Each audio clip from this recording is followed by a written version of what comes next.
And I'm outraged, I'm sickened, and I'm saddened by the way Shedeur continues to be treated in the National Football League. Now by those sorry-ass Browns and sorry-ass Kevin Stefanski. I understand in a situation like that, when it comes to the 3s and 4s that you're playing with that aren't going to be on the squad and not going to make the team, give your quarterback a chance. Okay, you know what? You know they can't hold up that long? Let's play quick game. Let's play quick game just to get Shedeur in the goddamn rhythm. But no, you come out, calling regular offensive plays. When they're at practice, Shedeur Sanders is not their priority.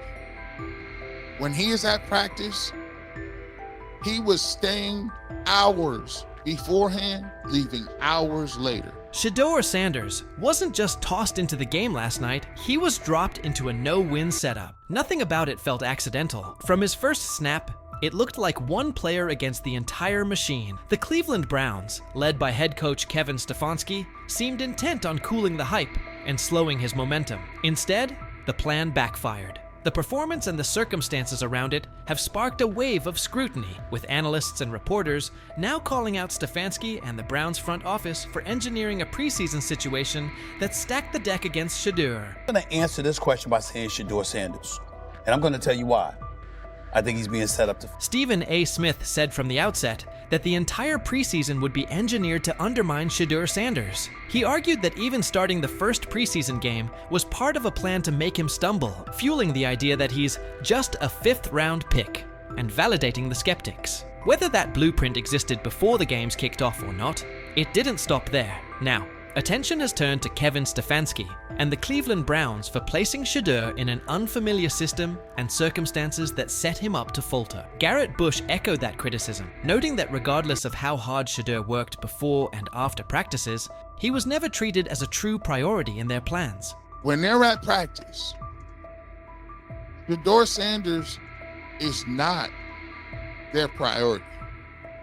When he is at practice, he was staying hours beforehand, leaving hours later. Kevin Stefanski doubled down, saying his group was executing and placing the responsibility squarely on Shedeur Sanders for the miscues. When pressed on whether having Shedeur work all week with 3rd and 4th team units contributed to the mistakes, Stefanski wouldn't budge. Rather than acknowledge that first team reps might have better prepared a rookie, he waved off the idea and reiterated that his job is to develop young players. But what kind of development plan withholds meaningful snaps with starters, then drops a promising prospect into live action and expects him to run concepts he's never practiced with them? All of our players, Mary Kay, there's things that we can do better, and there's some good moments out there, but that's what our job as coaches, to develop. Skip Bayless weighed in as well, blasting the Cleveland Browns for their handling of Shedeur Sanders and calling it just about the worst approach imaginable. He said the issues fit a troubling pattern under Kevin Stefanski, with Sanders repeatedly mishandled instead of developed. In Bayless's view, this wasn't a one-off mistake. Sanders hasn't been given real opportunities or meaningful support. That treatment has only increased the pressure and made it even harder for him to succeed. And I'm outraged, I'm sickened, and I'm saddened by the way Shedeur continues to be treated in the National Football League. Chad Johnson added that by surrounding Shedeur Sanders with offensive players unlikely to make the roster, Kevin Stefanski effectively stacked the deck against him. He argued that even a quarterback of Tom Brady's caliber would have struggled in that setup. Analysts have echoed the point, putting the blame on the coaching staff for failing to give Shedeur a fair platform to succeed. Ochocinco also warned that critics would soon brand Shedeur a failure and dismiss him as a 5th-string option, while ignoring the core problem, who engineered the situation in the first place. Despite the noise, he framed the backlash as part of a broader effort to drag Shedeur down, noting that some people seem more intent on tearing him apart than acknowledging the circumstances that shaped his performance. You just beat the guy, and that's okay. You get paid, he gets paid. Sometimes Ocho just gonna win because Ocho was just the better player. Sometimes the defensive back is gonna win. He wins some, you win more than you lose. Despite the noise, Shedeur Sanders never criticized head coach Kevin Stefanski or anyone else. He put the outcome on himself and focused on what he could control. He acknowledged there was plenty to clean up and committed to doing the work. He framed it as a learning opportunity, refusing to let one preseason outing define him. Like a veteran, he owned the mistakes, recognizing he needed better eye discipline on those designed runs and smarter decisions to keep the offense on schedule. He even took responsibility for every sack, stating they were on him. The response was measured and mature, reflecting his grasp of the position and his readiness to improve. No, I gotta watch the film, honestly. I can't say what it was. It's definitely different places where I could got my eyes in better spots and got to the progressions quicker and regardless of anything, so all those sacks, they definitely on me. How long can Shedeur Sanders keep absorbing the blame on his own? How long before the decision makers who've steered this process either stand up for him or at least grant him a fair look? More and more voices around the league see this as deliberate. Shedeur cleared the first gauntlet, but he's still tangled in the same net. That's the core problem. Not one preseason outing, but an apparatus that keeps tilting the field. The treatment of Shedeur Sanders forces hard questions about fairness, opportunity, and bias in the NFL. Despite the obstacles placed in front of him, he's responded with poise, owning his performance, identifying areas to improve, and committing to growth. But the larger issue isn't his willingness to learn, it's the structure around him that keeps narrowing his margin for success. His experience with the Browns, being dropped into situations where failure felt pre-written, points to deeper systemic habits. Young players, especially those who don't fit a preferred narrative, get boxed in, judged early, and developed late. This isn't only one quarterback story. It mirrors what countless prospects face when perception, politics, or preconceived roles outweigh on-field evaluation. As analysts and commentators continue to spotlight what's happening, it's clear the conversation about Shedeur Sanders has moved beyond a single depth chart debate. It's about dismantling baked-in biases and delivering a truly even playing field. Shedeur's resilience is real and admirable. The unanswered question is whether the system will evolve fast enough to let players like him do more than survive so they can finally thrive. What do you think? Was out there, I talked to Denzel Ward, Yep. I talked to some, but I didn't say the name. But anyway, I done talked to some people. He looked different. There's a difference when that young bull is out there spinning that ball. You hear me? Mm-hmm. Difference. I'm talking about football. I ain't talking about no media and all that hoopla and all them, on Twitter, they putting up the numbers. Some he with 10 for 12 for 2 touchdowns. I'm talking about when he's at the helm, he looks different. Whether he's going with the first team, second team, or third team. It don't matter. From being buried on the depth chart as a fourth stringer to suddenly becoming a standout on the second team, Shedeur Sanders just pulled off the most impressive quarterback comeback since Tom Brady made the world believe he wasn't finished at 40. What is it going to take for you to just buy in to Shedeur Sanders when players all around him are telling you how different he looks, how good he looked, how he just has that aura to him? Because it seems like all the players that are around Shedeur Sanders have nothing but great things to say about him and love him. Because again, he clearly just looks different than the rest of the competition that we've seen. And like I said, the last time I've seen guys go for or say things about a certain player like that, it was Baker Mayfield. So could 12 be that guy? How long until we see 12? Because I feel like it's just a matter of... The same haters who were cheering when he got dropped to fourth string are now scrambling for excuses faster than a glitchy Wi-Fi during the Super Bowl. Get ready, because this isn't just a step up on the depth chart. It's a serious reality check that's got the critics choking on their own words with a big helping of humble pie. Being said, I see some balls coming out of Shedeur Sanders at that game, and I'm like, kind of looks like a guy. Yeah, I'm reading. He can sling it. I see him, some of the veterans, how they talk to him, mic'd up, see what he's doing in the community. Yep. You talking about Njoku there? Njoku, Mike Napier. Once you see, different little interactions and things like that, I know he has the talent. We'll see. It'll be a competition that usually brings the best out of guys, especially young guys. So I'm interested to see how that quarterback situation. I've heard he's been outstanding. The Cleveland Browns training camp just turned into the most talked about event in town. All thanks to Shedeur Sanders, who took his spot as fourth string and used it as motivation for one of the most impressive rises the NFL has seen in years. While everyone was busy counting him out and calling his career dead, Sanders was quietly putting together a performance so good that coaches are saying they haven't witnessed anything like it in the last 15 years. Drafted in the 5th round, all that means nothing when it's time to play football and that whistle blows. He looks different than the rest of the competition. That's what I heard.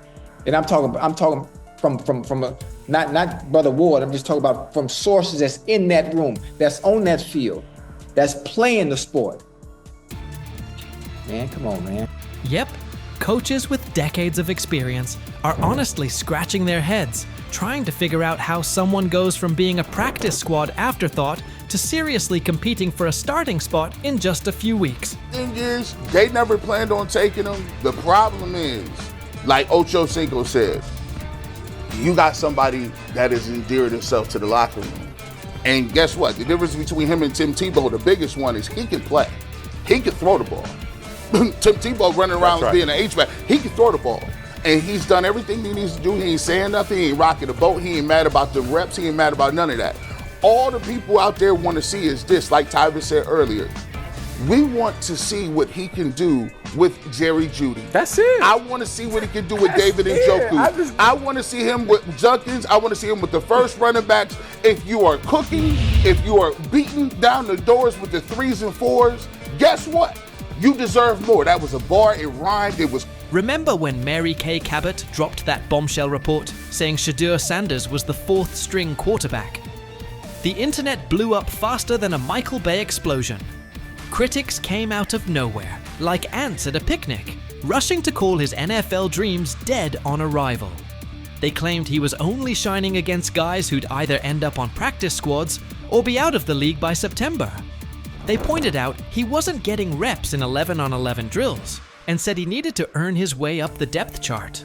Dude, listen, the guy, all I can say is that he goes where the ball's supposed to go and it looks the way it's supposed to look. Mm-hmm. And when I hear that tells me it sounds like the Browns may have got a steal with Shedeur Sanders in the 5th round, because I think he'll have a chance. I'm not saying he's going to be the starting quarterback in September, like week 1 or 2 or whatever it may be early in the year, but I think he's got a chance to develop into something that hopefully would preclude them from having to draft a quarterback first overall or top 5 next year. He said, I see some balls coming out of Shedeur Sanders at that kid, and I'm like,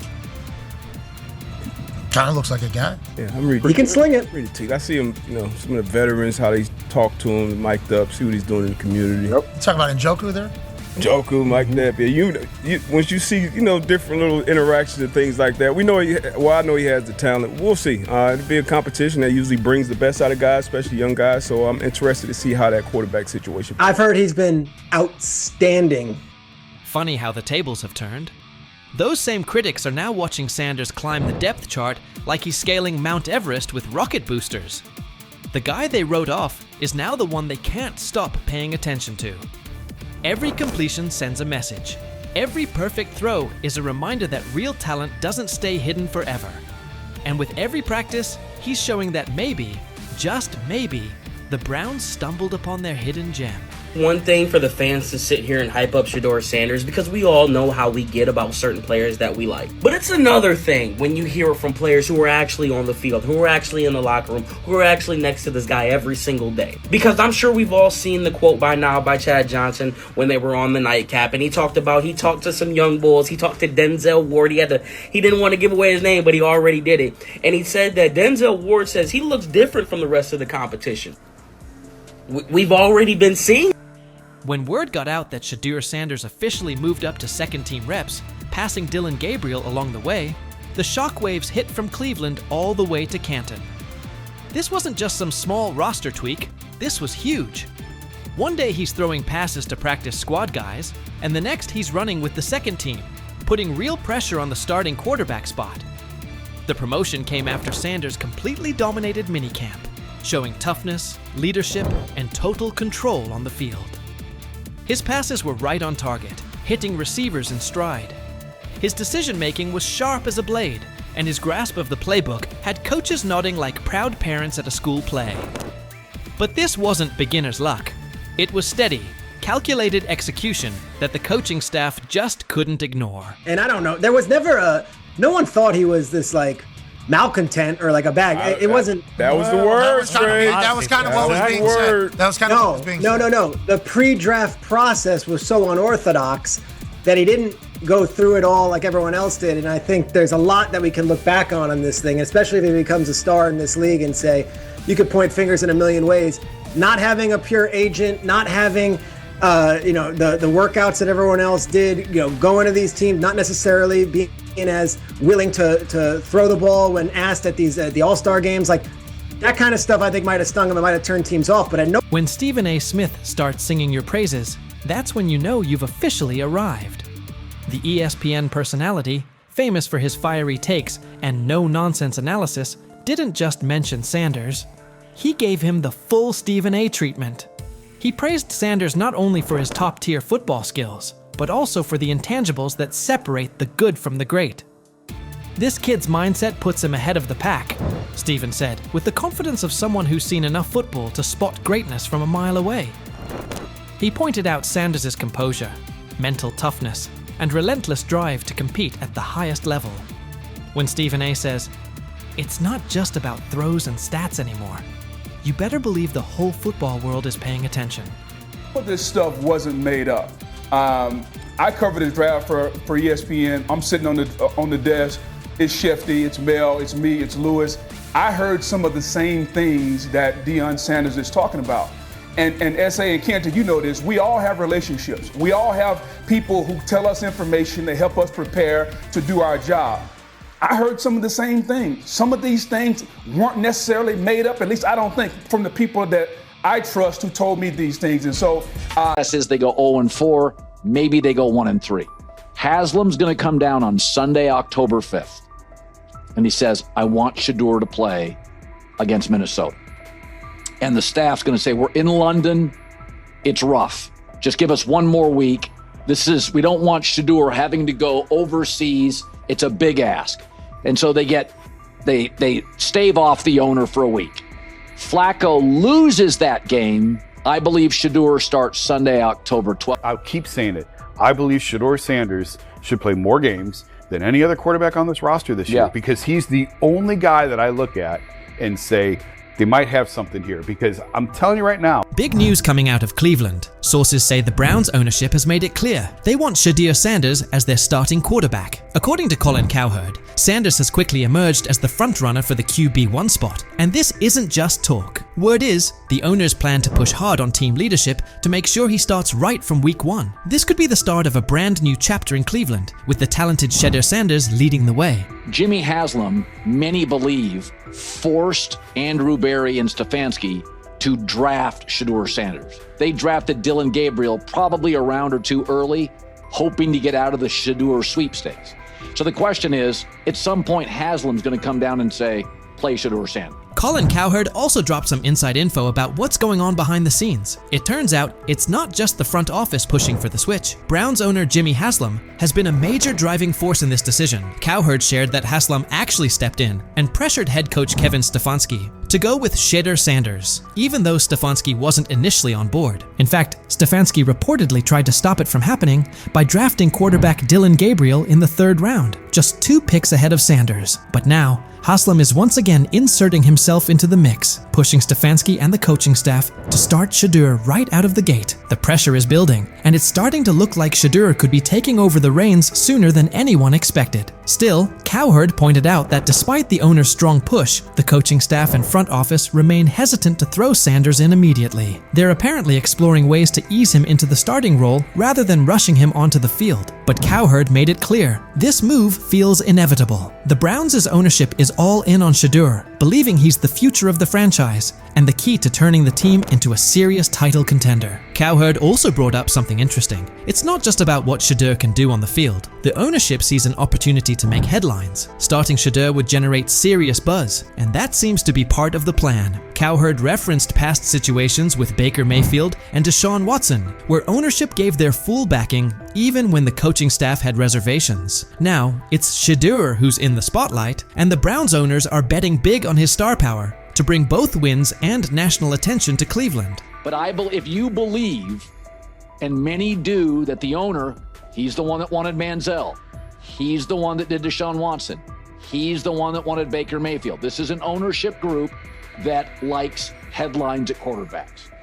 Shedeur's a headline. Dylan Gabriel's not. I mean, look, we're paying attention to the Cleveland Browns. Cleveland Browns GM Andrew Berry also shared his thoughts on the matter, making it clear that the team didn't bring in Shedeur Sanders just to have him ride the bench. In a recent statement, Berry stressed that Sanders was drafted with the intention of competing for the starting quarterback job. He pointed out that Shedeur has both the skill and determination to go head-to-head with the current QBs on the roster and make a strong case to be the #1 option. Shedeur, we talk oftentimes about quarterback being the most important position in the sport. We obviously spent a lot of time with Shedeur throughout the process. He's highly accurate, can play well from the pocket.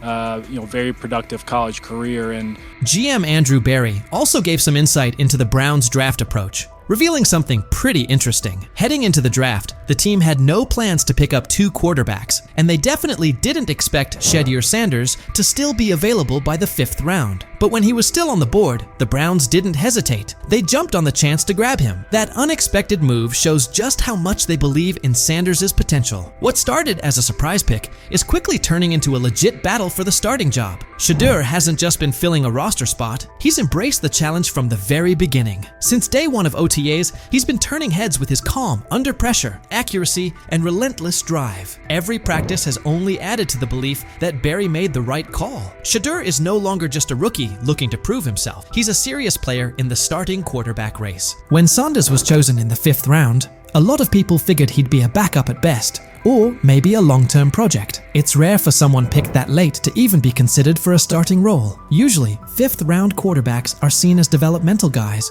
who need time before they're ready to contribute. But Shedeur is flipping that script. Instead of quietly learning behind the scenes, Sanders is making a clear impact during OTAS. He's confidently leading huddles, staying composed in high-pressure moments, and impressing the coaching staff with his smart decision-making. It's obvious now, he didn't come in just to watch and learn. He came to compete. His performance has changed the conversation, and he's now firmly in the mix for the starting job. What looked like a low-key draft pick at first is starting to look like a bold move with real upside. The buzz around Shedeur Sanders is growing fast, and he's become one of the most talked about players in Cleveland this offseason. If you're drafted in the 4th round or later, you're instantly running with the 2s. More often than not, even the 3rd round or later, you're more likely running with the 2s.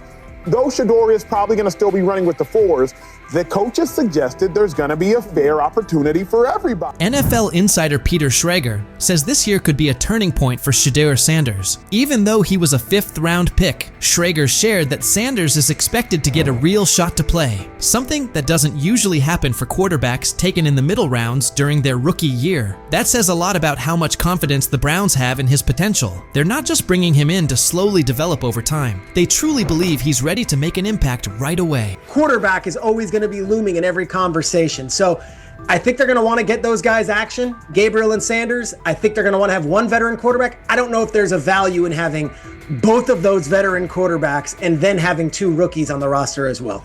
Fans are fired up as they look ahead to the upcoming open training sessions, where they'll finally get a chance to see the Cleveland Browns hit the field. And there's one name on everyone's lips, Shedeur Sanders. With ownership fully backing him, Browns fans are feeling more hopeful than ever, especially after landing one of the most exciting quarterback prospects the league has seen in a while. Shedeur has quickly won over the fan base, and the hype around him is real. No matter the age, fans across Cleveland are eager to watch him showcase his skills up close. There's a real buzz in the air, and with the front office pushing for him to lead the franchise, this year's training camp is shaping up to be one of the most anticipated in recent memory. Fans are ready to show up in full force to see Shedeur put on a show. This moment is something Shedeur has been grinding for. He's been locked in through OTAs and minicamps, even during times when things didn't quite go his way. He hasn't always gotten the number of reps he wanted, but he's kept his focus on the bigger picture. As Shedeur put it, you have to understand your situation. Whether you're getting those reps or not, it's all about how you respond. That attitude has fueled his work ethic. While others may have let those setbacks slow them down, Shedeur used it as motivation to keep pushing forward. He stayed locked in, kept putting in the work, and continued sharpening his game. Now he's steadily rising up the depth chart, and his hard work is starting to pay off. The Browns have taken notice. Shedeur has gone from being a promising rookie to becoming a key part of the team's future. With full support from ownership and growing confidence from leadership, he's no longer just a long-term project. He's the front runner for the starting QB job. At first, there was hesitation from the front office and coaching staff, but his performance during camp has turned heads and changed minds. The story has shifted, and at this point, it's tough to imagine anyone else stepping into that starting role. The excitement around Shedeur isn't just coming from within the organization. Fans all over Cleveland are getting behind him. From the youngest fans to the lifelong diehards, the city is rallying around its new quarterback. For Browns fans, Shedeur represents more than just a player. He's a symbol of what's possible. His rise has sparked new energy throughout the community, and every day it becomes clearer that he's not going anywhere. The Shedeur Sanders era is kicking off in Cleveland, and fans are ready to follow his lead. With ownership applying pressure, and Shedeur continuing to deliver, it puts the coaching staff in a tough spot. Will Kevin Stefanski stick to his guns, or will the front office's influence win out? Let me know what you think. Will Shedeur take that starting job, or does Stefanski have another plan in mind?